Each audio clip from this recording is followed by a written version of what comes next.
আসসালামু আলাইকুম। চলে আসলাম আপনাদের সামনে এফজেডএস ভার্সন 2। মূলত আমি কি কাজ করতেছি আপনারা দেখতেছেন। ক্লাসের কাজ হচ্ছে বাইক 5000 কিলোমিটার রাইড করার পরে বাইকটার ক্লাস প্লেট জ্বলে গেছে। কেন জ্বলে গেছে, কী কারণে জ্বলে গেছে, আমি সব বিষয়ে আপনাদের সাথে শেয়ার করব। যদি সময় থাকে অবশ্যই আমার কথাগুলোর ভিডিওটা দেখবেন। ক্লাস প্লেট মূলত পুড়ে গেছে। 5000 কিলোমিটার রাইড করার পরে ক্লাস প্লেট পুড়ে গেছে। মূলত পুড়ে গেছে হলো রাইডিংয়ের সমস্যার কারণে। তো রাইড কীভাবে করতে হবে আমি সেটাও বলে দিচ্ছি। যখন আপনারা বাইক জ্যামে দাঁড়াবেন, 3 নাম্বার গিয়ার থাকলে অবশ্যই 1 নাম্বারে নিয়ে আসতে হবে।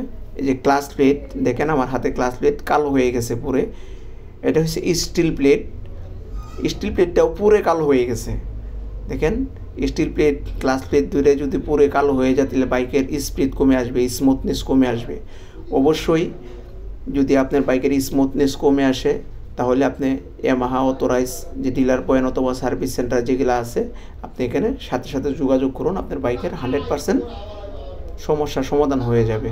বাট ক্লাস প্লেট পুরো যাই মূলত রাইড আপনারা করতেছেন, ঠিক আছে, 3 নাম্বার 4 নাম্বার গিয়ারে থাকে, বাইক জ্যামে দাঁড়াইছেন, 3 নাম্বার গিয়ার দিয়ে বাইক সামনে রাইড করতেছেন, তখন এই দ্রুত ক্লাস প্লেটগুলো চলে যাবে।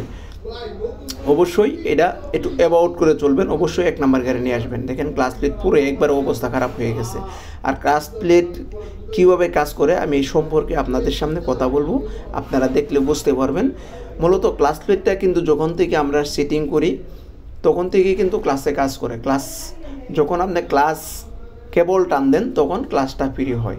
মূলত কেমনে কাজ করে আমি সেই বিষয়টাই আমি আপনাদেরকে দেখাচ্ছি। একটু দেখেন আমার সাথে, দেখলে হয়তো আপনাদের ভালো লাগবে। নতুন ক্লাস প্লেট লাগানোর আগে অবশ্যই ভিজিয়ে নিতে হবে। এটা হচ্ছে স্টিল প্লেট। স্টিল প্লেটের কিন্তু উল্টা বাও আছে। দুইটা বিষয় একটু দেখে নেবেন। উল্টা বাও আছে, একটা হচ্ছে হলো মানে দাঁড়ালো টাইপ, আর একটা হচ্ছে হলো মানে ফিনিশিং দেওয়া। দেখেন দাঁড়ালো টাইপ যেটা বাহিরে থাকবে এটা কিন্তু অবশ্যই বাহিরে রাখবেন, তাহলে ক্লাস প্লেট চালিয়ে মজা পাবেন, বাইক স্মুথ থাকবে। এই যে আমি দেখাইতে যে দেখেন যে গ্রুপের ভিতরে কিন্তু স্টিল প্লেটের পয়েন্টগুলো ঢুকে গেছে। মূলত এটাই কিন্তু দুইটা ক্লাস প্লেট যখন প্রেশার দেয়, চাপ দেয়, ক্লাস প্লেট কিন্তু ফাইবারগুলো চাপ দেওয়ার পরেই মূলত আপনার স্টিল প্লেটটা জ্যাম হয়, তখন পুরোটা বাইক রানিং করে।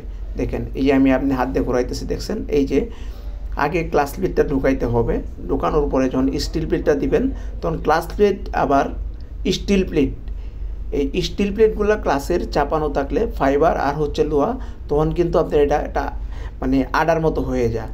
এই দেখেন আমি দিচ্ছি,